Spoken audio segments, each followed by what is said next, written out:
नमस्कार दोस्तों, मैं श्वेताब कुमार आप सभी का आपके अपने YouTube चैनल लॉकुल पर बहुत बहुत स्वागत करता हूं। दोस्तों, जैसा कि आप सभी जानते हैं, अभी आपका भारतीय नागरिक सुरक्षा संहिता 2023 एक्ट नंबर 46 का लेक्चर सीरीज चल रहा है, जिसके तहत अभी हम लोग क्लास ऑफ क्रिमिनल कोड्स यानी कि जो आपके क्रिमिनल कोड्स हैं उनके क्लास, कॉन्स्टिट्यूशन और उनके जो ऑफिसेज हैं उनके लेक्चर सीरीज को भी हम लोग कवर कर रहे हैं। और यह जो पूरा चैप्टर है यह चैप्टर 2 में आता है आपका, जिसके तहत सेक्शन 6 से लेकर 20 तक पूरा यह टॉपिक आपका कवर होता है।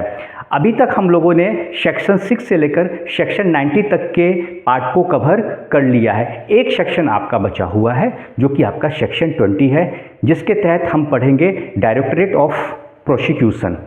तो डायरेक्टरेट ऑफ प्रोसिक्यूशन हम अपने नेक्स्ट लेक्चर सीरीज में इसको कवर करेंगे। आज एक बहुत ही इंपॉर्टेंट लेक्चर सीरीज को मैं आपके लिए कवर कर रहा हूं। सेक्शन 6 में आपने देखा होगा कि मैंने आप लोग को पढ़ाया था क्लास ऑफ क्रिमिनल कोड्स के बारे में, जिसमें कि हमने स्टेट जुडिशरी को लेकर बात की थी कि आपके स्टेट जुडिशरी में जो हाईएस्ट क्रिमिनल कोर्ट होता है वो कौन सा होता है। थोड़ा सा मैं आपको रिवाइज करा देता हूँ। आपको याद होगा सेक्शन 6 में मैंने बताया था कि जो हाईएस्ट क्रिमिनल कोर्ट आपका स्टेट में होता है उसे हम लोग हाई कोर्ट कहते हैं। जो आपके स्टेट में सबसे हाईएस्ट क्रिमिनल कोर्ट होता है, ठीक है, वो हाई कोर्ट हो गया आपका। देन आफ्टर आपका स्पेशल कोर्ट आ जाता है, जिसमें कि आपको एक्साइज कोर्ट हो गया, पॉक्सो कोर्ट हो गया। देन आफ्टर आपका सेक्शन 8 के तहत आपका सेशंस कोर्ट आ जाता है। सेक्शन 8 के तहत सेशंस कोर्ट आ जाता है, जिसमें कि सेशंस डिवीज़न की बात कही गई है। साथ में एडिशनल डिस्ट्रिक्ट जज भी इसी में आपके कवर होते हैं, ठीक है। देन आफ्टर हमने सेक्शन 9 में कवर किया था। जो सेक्शन 9 था आपका, सेक्शन 9 में हमने बताया था कि जो कोर्ट ऑफ जुडिशियल मजिस्ट्रेट हैं, ठीक है, जुडिशियल मजिस्ट्रेट सेकंड क्लास हैं या सब डिविजनल जुडिशियल मजिस्ट्रेट हैं, ये सब आपके कवर हो जाते हैं सेक्शन 9 में।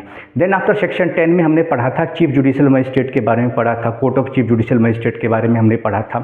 देन आफ्टर फिर आपका स्पेशल जुडिशियल मजिस्ट्रेट के बारे में हमने पढ़ा था। उसके बाद एग्जीक्यूटिव जो मजिस्ट्रेट होते हैं उनके बारे में पढ़ा था, जिसमें कि आपके SDM और डिस्ट्रिक्ट मजिस्ट्रेट्स आते हैं। तो यह सारे आपके कुछ क्रिमिनल कोड्स हैं जिसको लेकर हमने अपने लास्ट लेक्चर में चर्चा किया था। आज हम लोग जिस टॉपिक को कवर करने वाले हैं वो है आपका hierarchy of criminal codes. Hierarchy of criminal codes आपको समझना इसलिए ज़रूरी है क्योंकि इससे आपके प्रीलिम्स में भी क्वेश्चन पूछे जाएंगे, आपके मेंस में भी क्वेश्चन पूछे जाएंगे और इंटरव्यू में तो आपसे पूछा ही जाएगा। क्योंकि एटलीस्ट जो क्रिमिनल कोड है इसका पूरा कॉन्स्टिट्यूशन यानी इसकी पूरी संरचना आपको पता होना चाहिए, इसका पूरा एस्टेब्लिशमेंट कैसे होता है यह आपको जानना बेहद ही ज़रूरी है। तो सबसे पहले हम लोग देख लेते हैं जो सबसे हमारा हाईएस्ट क्रिमिनल कोर्ट होता है वह होता है हमारा सुप्रीम कोर्ट। यानी पूरे देश, जो हमारा देश है भारत, इसका जो सबसे हाईएस्ट टॉप लेवल का जो आपका क्रिमिनल कोर्ट होता है उसे हम लोग कहते हैं सुप्रीम कोर्ट। तो इसे मैं रिलेट करूंगा आपके कॉन्स्टिट्यूशन लॉ ऑफ इंडिया यानी जो आपका भारत का संविधान है, इससे मैं रिलेट करके आपको समझाऊंगा। इससे आपको बहुत ही बेहतर तरीके से समझ में आएगा और मैं आपको विश्वास दिलाता हूं कि मैं इतने बेहतर तरीके से आपको समझाने का प्रयास करूंगा जिससे कि आप इस लेक्चर को आप एक बार देख लेंगे तो आपका पूरा कॉन्सेप्ट क्लियर हो जाएगा। आप रिलेट करके पढ़ेंगे।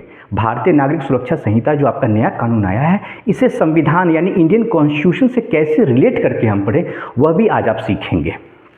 तो देखिए, सुप्रीम कोर्ट की बात होती है तो जैसे मैंने आपको बताया कि it is the highest court of India, it is the highest court of India and a final forum of appeal for all criminal cases. ये फाइनल जगह है, आपका फाइनल कोर्ट है। इसके बाद कोई अपील कहीं और आप नहीं कर सकते हैं। डिस्ट्रिक्ट कोर्ट हो गया, डिस्ट्रिक्ट कोर्ट के बाद आप हाई कोर्ट, हाई कोर्ट के बाद सुप्रीम कोर्ट, इसके बाद कोई भी आपका कोर्ट फर्दर नहीं बचता है। तो सुप्रीम कोर्ट हो गया यानी सर्वोच्च न्यायालय, इसे ही हम कभी कभी एपेक्स कोर्ट भी कहते हैं। तो ये आपका हाईएस्ट क्रिमिनल कोर्ट हो गया, ठीक है। तो आर्टिकल 124 जो आपका आर्टिकल है, आपसे कोई पूछ लेगा कि ये सुप्रीम कोर्ट की हम बात करते हैं तो सुप्रीम कोर्ट की बात कहाँ कही गई है, आप बिल्कुल आप साफ साफ कहेगा कि संविधान के आर्टिकल 124 को पढ़िए, आर्टिकल 124 को पढ़िए, यहाँ पर दिया हुआ है। देखिए यहाँ पर आर्टिकल 124 जो संविधान का आर्टिकल है 124 124 जो है आपका आर्टिकल, उसके तहत दिया हुआ है कि provides that there shall be a Supreme Court of India. Supreme Court of India होगा, हमारे देश में एक सर्वोच्च न्यायालय होगा। आर्टिकल 124 यही बात कहता है। एवरी जज of the supreme Court shall be appointed by the president of India. और जो इनमें हमारे जजेस होते हैं कौन अपॉइंटमेंट करेगा, तो आर्टिकल 124 तो कहता है कि there shall be a Supreme Court of India. यानी हमारे देश में एक सर्वोच्च न्यायालय होगी, एक सर्वोच्च अदालत होगी, यह आर्टिकल 124 ने कह दिया। अगर आपसे पूछ लिया जाएगा ठीक है सुप्रीम कोर्ट के बारे में तो आपने बता दिया, अब ये बताइए कि जो इनमें जजेस होते हैं उनकी नियुक्ति कैसे होती है, उनका अपॉइंटमेंट कैसे होता है। बहुत आसान है, जो हमारे देश के राष्ट्रपति हैं, राष्ट्रपति करेंगे इनका अपॉइंटमेंट, इनकी नियुक्ति की जाएगी, राष्ट्रपति के द्वारा इनकी नियुक्ति की जाएगी। और यह बात कहा जाता है आपके भारत के संविधान में, यह प्रावधान दिया गया है आपके संविधान में आर्टिकल 124 के तहत, आर्टिकल अनुच्छेद 124 के तहत संविधान में यह बात कही गई है। और अगर आर्टिकल 129 की बात करें, मैं इंपॉर्टेंट आर्टिकल आपको पढ़ा रहा हूँ, मैंने कहा ना मैं आपको वही पढ़ाऊँगा जिससे कि आपके क्वेश्चंस बनेंगे, आपके जुडिशियल सर्विस एग्जामिनेशन में क्वेश्चन पूछे जाएंगे। मैं बार बार कहता हूँ कानून पढ़ना नहीं है, पढ़ने से आप जज नहीं बनेंगे, समझने से आप जज बनेंगे। आप न्यायाधीश अगर आपको बनना है, या आपको एक कॉम्पिटेंट लॉयर बनना है, या कानून का जानकार बनना है, तो पूरा कानून मैं आपको बता दूं पूरी ज़िंदगी आपकी लग जाएगी, आप नहीं पढ़ पाएगा। रेफरेंस के तौर पे किताब खोलना अच्छी बात है, वो ठीक है, लेकिन खुद को अगर आपके माइंड में पूरी चीज़ आप चाहिएगा कि रख लीजिएगा, वो नहीं। तो जो इंपॉर्टेंट टॉपिक है उसी को मैं कवर करूँगा। तो आर्टिकल 124 में तो हमने बता दिया कि एक सुप्रीम कोर्ट होगा, हमारे देश में एक सर्वोच्च अदालत होगी, यह आर्टिकल 124 कहता है। और इनके जो जजेस होंगे उनका अपॉइंटमेंट किया जाएगा आपको देश के राष्ट्रपति यानी प्रेसिडेंट ऑफ इंडिया के द्वारा। वहीं अगर हम आर्टिकल 129 की बात करें तो आर्टिकल 129 कहता है कि supreme Court shall be a court of record, shell be a court of record. मैंने हाई कोर्ट के बारे में ही बताया था, यही बात सुप्रीम कोर्ट के लिए भी कहा गया है कि supreme Court shall be a court of record and shall have all the power of such a court including the power to punish for its contempt। Supreme अब कोर्ट ऑफ रिकॉर्ड क्या होता है? कोर्ट ऑफ रिकॉर्ड का मतलब साफ साफ इतना ही है कि समझ लीजिए आप कि सुप्रीम कोर्ट की यानी सुप्रीम कोर्ट सर्वोच्च अदालत है हमारे देश की, अगर उसकी अवहेलना करता है, उसका कोई कंटेम्प्ट करता है, अगर उसका या फिर अदालत या फिर न्यायाधीश जो हमारे जजेस होते हैं उनका अनादर करता है, डिसरिस्पेक्ट करता है अगर उनका, तो ये कंटेम्प्ट ऑफ कोर्ट माना जाएगा और इसके लिए उस कंसर्न पर्सन को सजा मिलेगी, पनिशमेंट मिलेगा। यानी सुप्रीम कोर्ट को पावर है कि अगर उसका कोई अनादर करता है, डिसरिस्पेक्ट करता है, कंटेम्प्ट करता है, तो उसको सुप्रीम कोर्ट पनिशमेंट देती है, दे सकती है। इसी को कहा गया है आर्टिकल 129 के तहत कि supreme Court shall be a court of record, यही पावर है। आपसे साफ सा सवाल पूछा कि क्या होता है सुप्रीम कोर्ट को कोर्ट ऑफ रिकॉर्ड कहा गया है, इसका मतलब क्या हो गया? तो सुप्रीम कोर्ट को कोर्ट ऑफ रिकॉर्ड इसलिए कहा गया है क्योंकि Supreme Court shall have all the powers of such a court including the power to punish for its contempt. Contempt का पावर दिया गया है, पनिशमेंट का पावर दिया कि कोई कंटेम्प्ट करता है तो उसके पनिशमेंट का पावर दिया गया, और इसे ही हम कहते हैं कोर्ट ऑफ रिकॉर्ड। कहाँ दिया गया है? तो आर्टिकल 129 के तहत यह प्रावधान दिया गया है, ठीक है। उसके बाद आर्टिकल 129 हो गया, फिर आर्टिकल 130। तो ये कहा गया कि सुप्रीम कोर्ट की जो सीट है, यानी सुप्रीम कोर्ट जो है आपका वो कहाँ है, सीट ऑफ सुप्रीम कोर्ट कहाँ है, इसका कोई बेंच नहीं है अभी। जैसे हाई कोर्ट होता है ना, हाई कोर्ट का एक बेंच है। जैसे अगर आप मान लीजिए कि मध्य प्रदेश का ले, तो मध्य प्रदेश में है ना कि जबलपुर में हाई कोर्ट है आपका, जबलपुर में है हाई कोर्ट, उसका बेंच इंदौर में बेंच है, ग्वालियर में बेंच है, ठीक है। यानी उसका एक समझिए एक ब्रांच है, एक्सटेंशन है उसका, ठीक है। लेकिन सुप्रीम कोर्ट का अभी तक कोई एक्सटेंशन नहीं है, उसका कोई बेंच नहीं है। तो सुप्रीम कोर्ट एक ही जगह बैठती है, ठीक है, वो है सुप्रीम कोर्ट आपका दिल्ली में, ठीक है। और यही बात कहा गया आर्टिकल 130 के तहत। तो 124 में पढ़ लिया हमने कि सुप्रीम कोर्ट होगा, अपॉइंटमेंट होगा आपको राष्ट्रपति के द्वारा। 129 में हमने पढ़ लिया कि supreme Court shall be a court of record और पावर ऑफ पनिशमेंट है कंटेम्प्ट के मामले में, ठीक है। आर्टिकल 130 में पढ़ लिया हमने कि सीट ऑफ सुप्रीम कोर्ट है, सुप्रीम कोर्ट का है तो सुप्रीम कोर्ट दिल्ली में, यही बात कही गई है, ठीक है। उसके बाद आर्टिकल 134 पे आ जाइए, अपीलेट जुरिडिक्शन।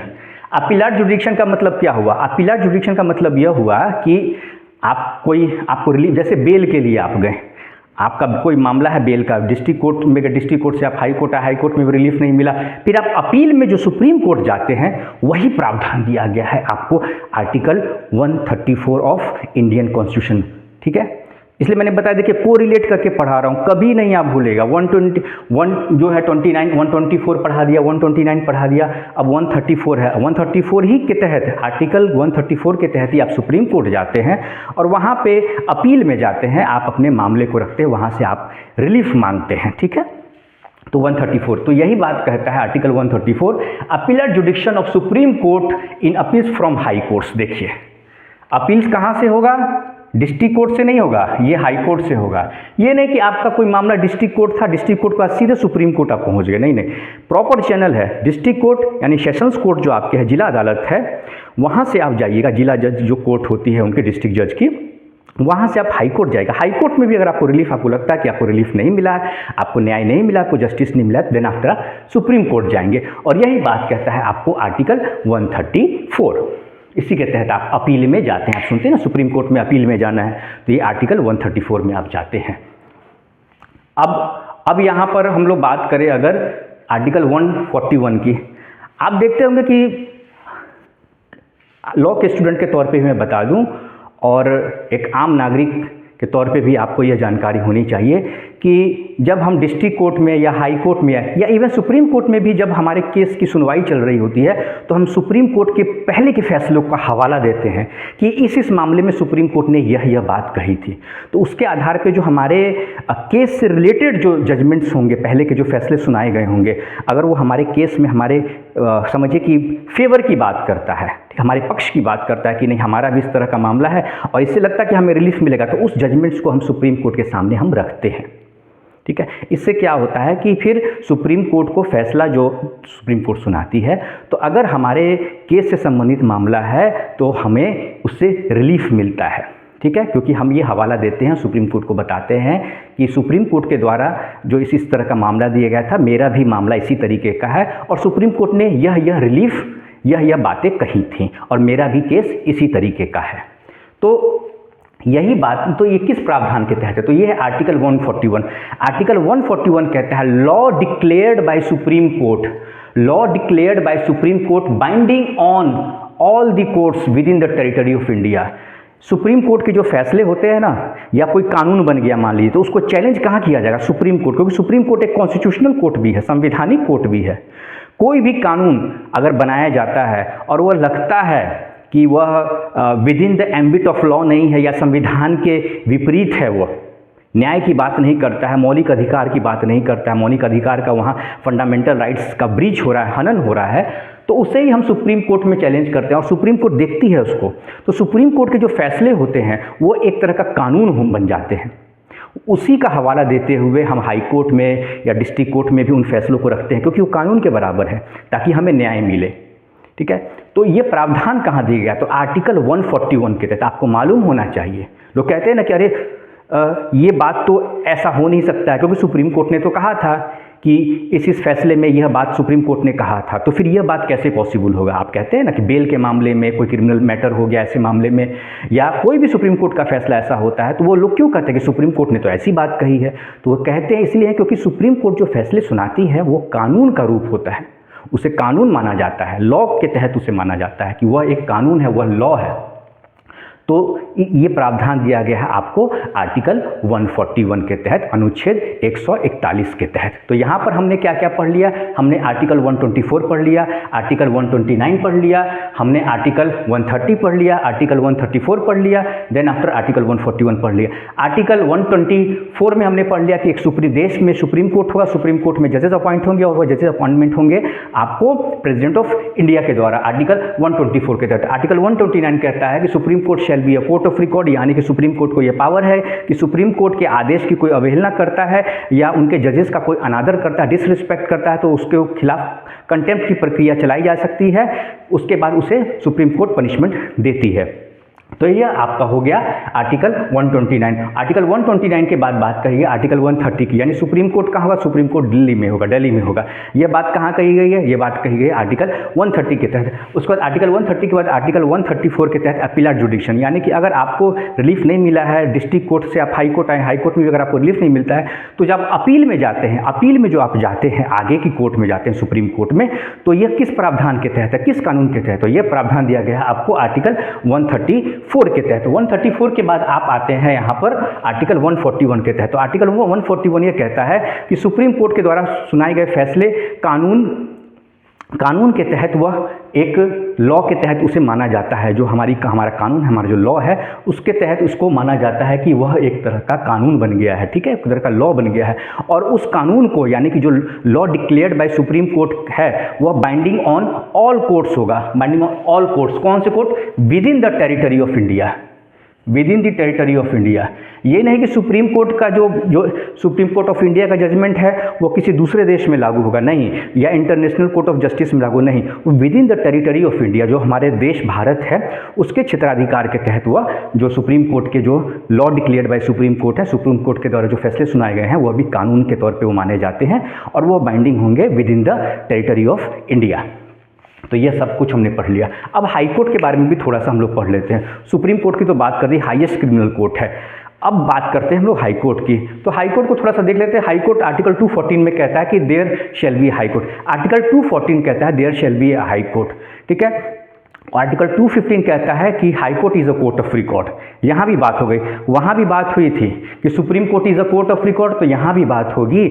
आर्टिकल 215 कहता है, 214 तो कह दिया कि there shall be High Court in all the states of India. हमारे देश के जितने भी स्टेट हैं हमारे कंट्री के, इंडिया के, वहाँ पर हाई कोर्ट्स होंगे। ये 214 ने कह दिया। 215 ने फिर वही बात करी, high court is a court of record, यानी कि वो सेम वही बात है कि अगर हाई कोर्ट के आदेश की कोई अवहेलना करता है या उनके जजेस के कोई डिसरिस्पेक्ट करता है तो वैसी स्थिति में हाई कोर्ट को ऐसे लोगों के खिलाफ कंटेम्प्ट की प्रक्रिया करने का अधिकार है और उन्हें पनिशमेंट देने का अधिकार है। यही बात करता है आपको कोर्ट ऑफ रिकॉर्ड, आर्टिकल 215। देखिए यहाँ दिया भी हुआ, every high court shall be a court of record and shall have all the power such court including the power to punish, power to punish, देखिए power to punish for contempt, contempt, यही contempt यहाँ भी दिया हुआ है।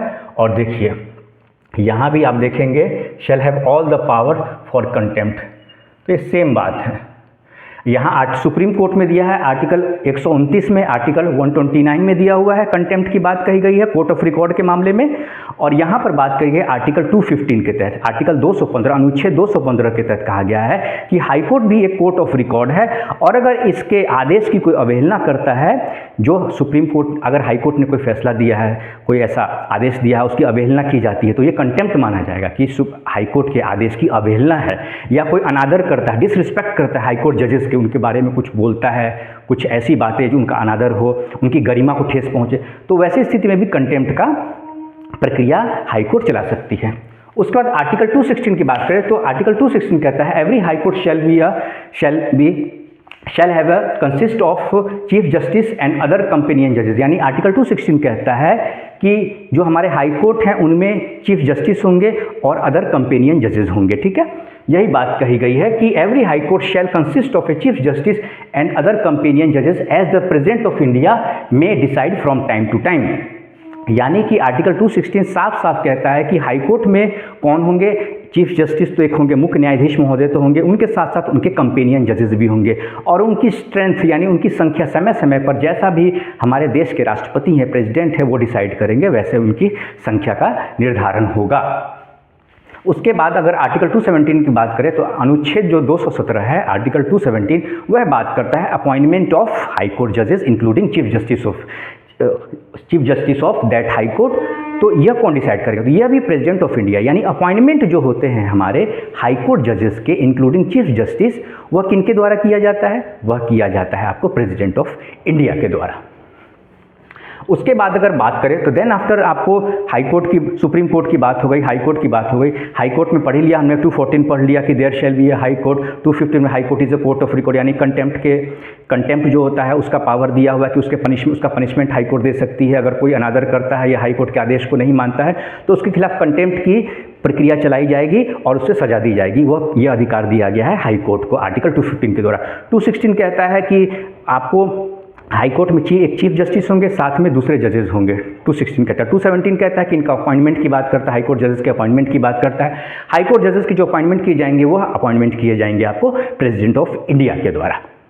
Then after आपको district and sessions court आता है, ठीक है, क्रिमिनल कोर्ट में ही आपको, उसके बाद तीसरे पायदान के आपको अगर सेशंस कोर्ट। तो सेक्शन 8 जो है आपका, भारतीय नागरिक सुरक्षा संहिता 2023 का यह बात करता है, आपको सेशंस कोर्ट की बात करता है, यानी जो जिला न्यायालय है जहाँ की आपके डिस्ट्रिक्ट जज बैठते हैं और साथ में उनके कंपेनियन जजेस यानी एडिशनल डिस्ट्रिक्ट एंड सेशंस जज बैठते हैं। यह प्रावधान दिया गया सेक्शन 8 के तहत। जो ये पूरा डिस्ट्रिक्ट कोर्ट का जो निर्माण होता है, जो पूरा कंस्ट्रक्शन इस्टेब्लिशमेंट होता है, वह तो स्टेट गवर्नमेंट के द्वारा किया जाता है, लेकिन जो अपॉइंटमेंट किया जाता है जजेस का, यानी उसमें जो जजेस हमारे डिस्ट्रिक्ट एंड सेशंस जज बैठते हैं या उनके कंपेनियन जजेस जो साथी न्यायाधीश उनके होते हैं बैठते हैं एडिशनल डिस्ट्रिक्ट एंड सेशन जज, इनका जो अपॉइंटमेंट होता है वो अपॉइंटमेंट किया जाता है कंसर्न स्टेट के हाई कोर्ट के द्वारा। और यह बात कही है सेक्शन 8 ऑफ भारतीय नागरिक सुरक्षा संहिता 2023 के तहत। Then after court of judicial magistrate, उसके बाद कोर्ट ऑफ जुडिशियल मजिस्ट्रेट आता है, यह आता है आपको सेक्शन 9 के तहत। कोर्ट ऑफ जुडिशियल मजिस्ट्रेट में आपको बता दूं, जुडिशियल मजिस्ट्रेट फर्स्ट क्लास और जुडिशियल मजिस्ट्रेट सेकंड क्लास, यह दोनों आते हैं। इनके भी कोर्ट का जो स्टैब्लिशमेंट होता है वह भी जो आपका कंसर्न स्टेट गवर्नमेंट है उनके द्वारा किया जाता है इस्टेब्लिशमेंट, यानी उसकी बिल्डिंग पूरा इंफ्रास्ट्रक्चर जो होता है, कैंपस पूरा होता है, इसका जो कंस्ट्रक्शन का इस्टेब्लिशमेंट का काम होता है वो कंसर्न स्टेट गवर्नमेंट का होता है। लेकिन जो उसमें अपॉइंटमेंट होते हैं आपके जुडिशियल मजिस्ट्रेट के, वह आपको हाई कोर्ट के द्वारा किया जाता है। देन आफ्टर अगर हम लोग आ जाएं सेक्शन 10, यानी सेक्शन 10 दिया हुआ है chief judicial magistrate and additional chief judicial magistrate और सब डिविजनल जुडिशियल मजिस्ट्रेट, जिनको कहते हैं हम SDGM, शॉर्ट में हम SDGM कहते हैं, CGM, ACGM and SDGM, sub divisional judicial magistrate. इनका जो अपॉइंटमेंट होता है यह भी अपॉइंटमेंट हाई कोर्ट के द्वारा किया जाता है। ठीक है, इसमें आपको चीफ जुडिशियल मजिस्ट्रेट होगा। ये चीफ जुडिशियल मजिस्ट्रेट एक तरीके से हेड ऑफ द जो जुडिशियल मजिस्ट्रेट होते हैं उनके वो हेड होते हैं, उनके चीफ होते हैं, इसलिए इस पोस्ट को भी कहा गया मुख्य न्यायिक दंडाधिकारी यानी chief judicial magistrate. Then after आपको स्पेशल जुडिशियल मजिस्ट्रेट आते हैं। स्पेशल जुडिशियल मजिस्ट्रेट यह प्रावधान दिया गया सेक्शन 11 ऑफ भारतीय नागरिक सुरक्षा संहिता 2023। देखिए, स्पेशल जुडिशियल मजिस्ट्रेट जो होता है इनका जो अपॉइंटमेंट किया जाता है वो on the request of state या सेंट्रल गवर्नमेंट, यानी जो हमारे राज्य सरकार है या केंद्र सरकार है उसके स्पेशल रिक्वेस्ट पर किया जाता है। अब ये रिक्वेस्ट किससे किया जाएगा, तो यह हाई कोर्ट, जो कंसर्न स्टेट है उसके हाई कोर्ट से रिक्वेस्ट किया जाता है कि कुछ स्पेशल तरह के मामले हैं उसकी सुनवाई के लिए, यानी उसके स्पीडी डिस्पोजल के लिए हमको स्पेशल कोर्ट जो जुडिशियल मजिस्ट्रेट के हैं उनकी ज़रूरत है। जैसे CBI का कोई ऐसा केस हो गया, ठीक है, तो स्पेशल कोर्ट CBI का बना दिया है, तो उन्हीं में से जिनको जो जुडिशरी है, जो हमारे जुडिशियल ऑफिसर्स होते हैं जुडिशियल सर्विस के, उन्हीं को नियुक्त किया जाता है, अपॉइंटमेंट किया जाता है। अपॉइंटमेंट किया जाएगा हाई कोर्ट के द्वारा, और किसके रिक्वेस्ट पे किया जाएगा, वो on the request of state या फिर सेंट्रल गवर्नमेंट के रिक्वेस्ट पे किया जाएगा। ठीक है, लेकिन इनका जो अपॉइंटमेंट होता है वह साल भर के अंदर के लिए होता है, यानी एक साल में कितने 12 महीने हो गए, तो 12 महीने के अंदर होगा, यानी 11 मंथ्स के लिए हो सकता है, 8 मंथ्स के लिए हो सकता है, 9 मंथ्स के लिए होता है, लेकिन एक साल से ज़्यादा के लिए नहीं, एक साल के अंदर के लिए हो सकता है। हाँ, अगर उनको उनके अपॉइंटमेंट को आगे बढ़ाना है तो एक्सटेंशन आप कर सकते हैं। ठीक है, फिर उनके अपॉइंटमेंट जो उनकी नियुक्ति होती है उसका हम एक्सटेंशन करते हैं फर्दर, ठीक है, आगे के लिए। उसके बाद आपको देखिए यहाँ पर मैं एक बार बता भी देता हूँ। देखिए बेरक क्या कहता है कि special judicial magistrate under section 11 appointed by high court on the request of, देखिए on the request of appointment कहाँ होगा, तो अपॉइंटमेंट बाय हाई कोर्ट होगा। देख लीजिए, appointed by high court on the request, request किसके, तो स्टेट गवर्नमेंट और सेंट्रल गवर्नमेंट। ठीक है, स्टेट गवर्नमेंट और central government, not exceeding 1 year, ये हो गया एट अ टाइम। एक बार में 1 साल से ज़्यादा उनकी नियुक्ति नहीं हो सकती है, 1 साल से ज़्यादा की नियुक्ति एक बार में नहीं हो सकती है उनकी। ठीक है, उसके बाद लास्ट जो आपका क्रिमिनल कोर्ट आता है वो आपको एग्जीक्यूटिव मजिस्ट्रेट का आता है। एग्जीक्यूटिव मजिस्ट्रेट क्या होते हैं, यह जो आपके SDM होते हैं ना, SDM या फिर जो डिस्ट्रिक्ट मजिस्ट्रेट DM होते हैं, इन्हें कहा जाता है एग्जीक्यूटिव मजिस्ट्रेट। किसी भी ज़िले में लॉ एंड ऑर्डर का जो उसका मेंटेनेंस का काम होता है, उसको मेंटेन जो किया जाता है, यह DM या SDM के द्वारा किया जाता है। कहीं कोई ऐसी कोई स्थिति आ जाए, कहीं कोई दंगा भड़क जाए, तो देखते हैं ना वहाँ पूरा सेफ्टी सिक्योरिटी के साथ पुलिस बल के साथ आदेश जो दिया जाता है वो किसके द्वारा, DM के द्वारा, SDM के द्वारा आदेश देते हैं। तो इन्हीं का काम होता है लॉ एंड ऑर्डर को मेंटेन करना। उसके बाद एग्जीक्यूटिव मजिस्ट्रेट जो आपको पुलिस ऑफिसर होते हैं उन्हें भी नियुक्त किया जा सकता है एज ए एग्जीक्यूटिव मजिस्ट्रेट, लेकिन वो not below the rank of SP, यानी सुपरिटेंडेंट ऑफ पुलिस। SP जो है आपके सुपरिटेंडेंट ऑफ पुलिस, उसके रैंक से नीचे नहीं होने, यानी SP होने चाहिए, SP से ऊपर की पोस्ट के होने चाहिए वो आपको। ठीक है, तो दोस्तों आज का यह लेक्चर मैंने इसलिए कवर किया है क्योंकि इस टॉपिक से आपके क्वेश्चंस जो आने वाले एग्जाम से उसमें पूछे जाएंगे, और मुझे पूरा विश्वास है कि मैंने आज के इस पूरे लेक्चर को एक प्रैक्टिकल एस्पेक्ट से आपको समझाने का कोशिश किया है। देखिए मैं आपको बता दूं, किताबें में तो किताब को अगर आप खोलेगा, ये सारी बातें किताबों में भी आपकी लिखी हुई हैं, लेकिन किताब देखकर ही अगर हर कोई पढ़ लेता और समझ जाता तो हर कोई जुडिशियल ऑफिसर बन जाता, हर किसी का एग्ज़ाम क्रैक हो जाता। लेकिन हमें मेंटरशिप की क्यों ज़रूरत पड़ती है? मेंटर काम क्या करते हैं कि हमें सरल से सरल तरीके से, ईजीएस्ट मेथड से हमें समझा देते हैं कि उसके बाद क्या होगा कि जब आप उसके बाद आप बेरेक्ट खोलिएगा तो आपको यह सारी बातें समझ में आ जाएंगी। आप कनेक्ट कीजिएगा, मेरे लेक्चर को देखिए, किताब खोलिए, उसमें आप कनेक्ट कीजिए, जो जो मैंने आर्टिकल बताए, जो जो सेक्शंस बताए आप देखिएगा। अगर आप सोचिएगा पूरा बेरेक्ट मैं पढ़ता जाऊँ तब तो हो गया, तब तो ऐसा होगा तो जितने भी हमारे लॉ के स्टूडेंट हैं कॉलेज से पास करेंगे, एग्जाम देंगे और सारे जुडिशियल ऑफिसर बन जाएंगे, सारे एपीओ बन जाएंगे, सबका अपॉइंटमेंट हो जाएगा। ऐसा प्रैक्टिकल पॉसिबल है? नहीं है। लेकिन वही जो लोग अलग स्ट्रेटेजी और रणनीति से पढ़ाई करते हैं, सिलेक्शन उन्हीं का होता है। हाँ, हार्ड लक होता है, कुछ लोग का नहीं हो पाता है, वह अलग अलग क्राइटेरिया होते हैं, लेकिन नॉलेज कभी, ज्ञान आपका कभी बेकार नहीं जाता। इस बात को आप हमेशा याद रखिएगा, नॉलेज हमेशा आपके काम आता है। ठीक है दोस्तों, किसी भी तरह का अगर आपको इस लेक्चर में कोई भी डाउट होता है, आप मुझसे सवाल जरूर पूछेंगे, कोई भी डाउट होता है आप सवाल जरूर पूछेंगे। ठीक है साथियों, आज का ये लेक्चर मैं यहीं पे कंक्लूड करता हूँ। नमस्कार।